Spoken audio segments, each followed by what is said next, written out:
Hello, and thank you for joining us for the Lakefront News. I'm Bianca Garcia. Get those 2016 tax returns ready because the free application for federal student aid, also known as FAFSA, for the 2018-2019 academic year is now open for Our Lady of the Lake students. Lakefront reporter Alex Escobar reports with more. Students are able to complete the FAFSA earlier than previous years and will require information from your 2016 tax return to complete. Students can receive financial aid notifications earlier, which allows more time for families to prepare for educational costs. In order to complete the FAFSA, visit www.fasfa.edu.gov and use the Ollu school code 00598 to have it sent to Ollu's financial aid office. If you have any questions, you can speak with a counselor at the financial aid office. With your Lakefront News, I am Alex Escobar. Ollu is asking for your help reporting safety concerns around campus. Lakefront reporter Stephanie Garza has more. That's right. After some members of the Ollu community have experienced injuries, campus police want everyone to help avoid any future incidents. The Ollu community is being asked to do what they can to protect themselves and others from potential threats. That means avoiding dangerous situations from wet floors to using your mobile device while walking, since the injuries reported were due to slips and falls. Again, you can report any concerns to the Facilities Management Office at 210-431-3956. I'm Stephanie Garza with your Lakefront News. October is Domestic Violence Awareness Month, and you can show your support for victims of domestic violence by wearing purple on October 19th, also known as Purple Thursday. According to the National Coalition Against Domestic Violence, on average, nearly 20 people per minute are physically abused by an intimate partner in the United States. Domestic Violence Awareness Month is dedicated to celebrating survivors, rallying supporters to end violence, and mourn the lives lost to domestic violence. According to the National Resource Center on Domestic Violence Awareness Month is represented by the color purple because it has been used as a symbol for women seeking justice and is their rallying color for survivors to reclaim their power. Our Lady of the Lake University could soon be getting a full-time Spanish-speaking confidential victim assistant. Lakefront reporter Brother Monty has more.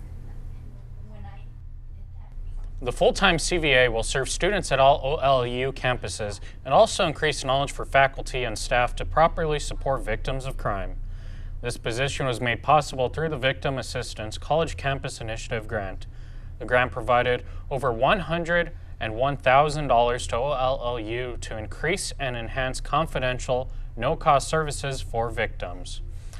With possible changes to the Title IX guidelines, OLU administrators believe this will be one more resource to help maintain a safe campus environment.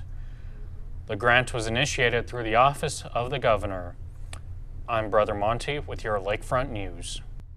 Thank you, Brother Monty. The Warden School of Social Service celebrated their 75th anniversary by hosting a carnival for all Ollu members to enjoy. The carnival took place on Wednesday, October 11th from 5 to 8 p.m. in the mall area and was free to attend. Students, faculty, staff, alumni, and their families enjoyed fun and food during the event. The carnival also included games, a DJ, face painting, a photo booth, balloon artists, and more. The carnival was just one of the events celebrating the historic anniversary of the Warden School. On Thursday, October 12th, there was a liturgy and a fundraiser dinner that honored the Congregation of the Divine Providence. And Dr. Ernesto Gomez, who was an Ollu professor and founder of the Centro Med Medical Services. If you are a part of the Our Lady of the Lake medical plan, you have the perfect opportunity to check up on your health. Lakefront reporter Anna Boone has more. There will be an on-site health screening on October 23rd with the results session that will give you the latest information on your health. Students who are part of the Ollu medical plan can receive an on-site health screening here in the Providence West Social Room. The events will be from 6:30 a.m. to 10:30 a.m. and the results session will follow.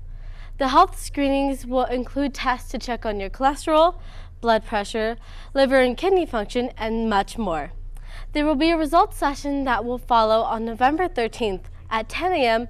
and a session at 2 p.m.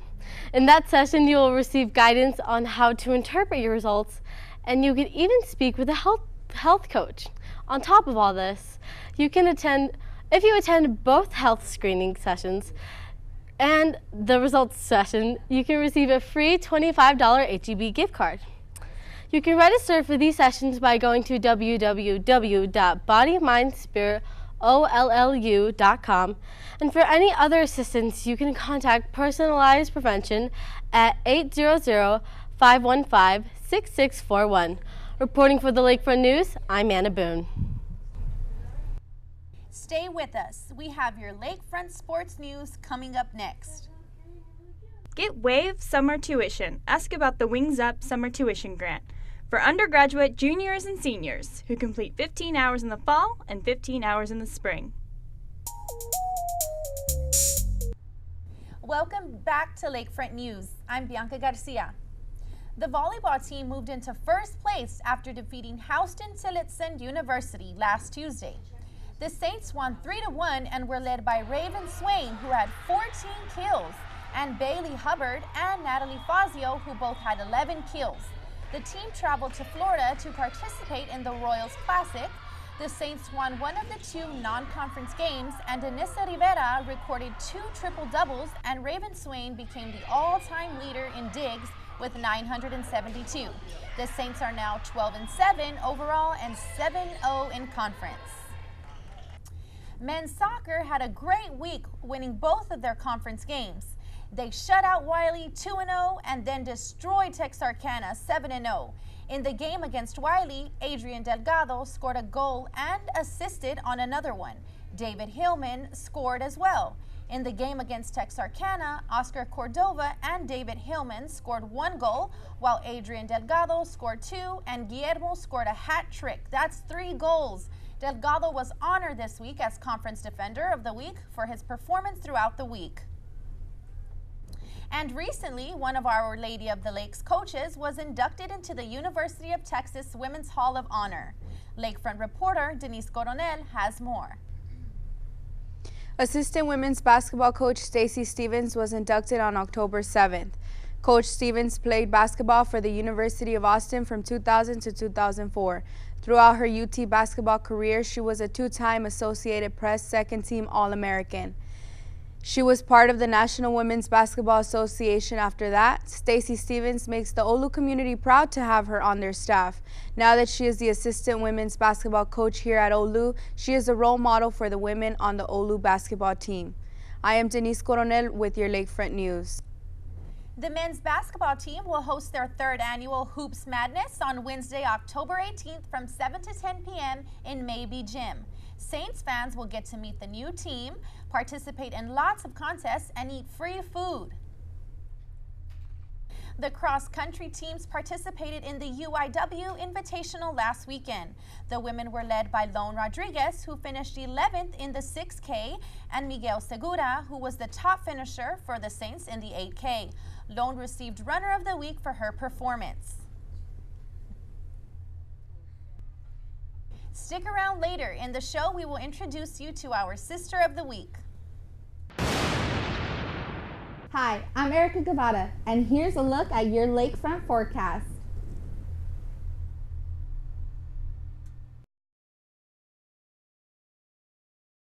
In the family, and church was always very important to us, and God and faith. And when I was a senior in high school, I was 17, I was a young senior, but I found myself in April crying myself to sleep every night because I felt like God was nagging me, like, what are you going to do? What are you going to do? And I made up probably that God was calling me to be a sister, or at least to try it out. But my dad was mentally ill. He died now. But I thought surely that would be an impediment. So I wrote to the sister in charge and I said, I'm sure I can't go be a sister because my dad is mentally ill. And that's surely a reason that you can't take me. Oh yeah, they can take me. They sent the close list. So then I said, well, I'm going to give God first chance at my life. And then I can go do what I want to do. So I came September 5th, 1965, with 24 other women who were just right out of high school. We didn't know what we were doing. But it was the time that everything was experimental. 1965 was right in the middle of Vatican II. So everything was, we were always an experiment. So it was challenging, it was interesting, and I grew to really love the life. I was in Harlingen, Texas. I was working in a church, but I had the opportunity to take CPE.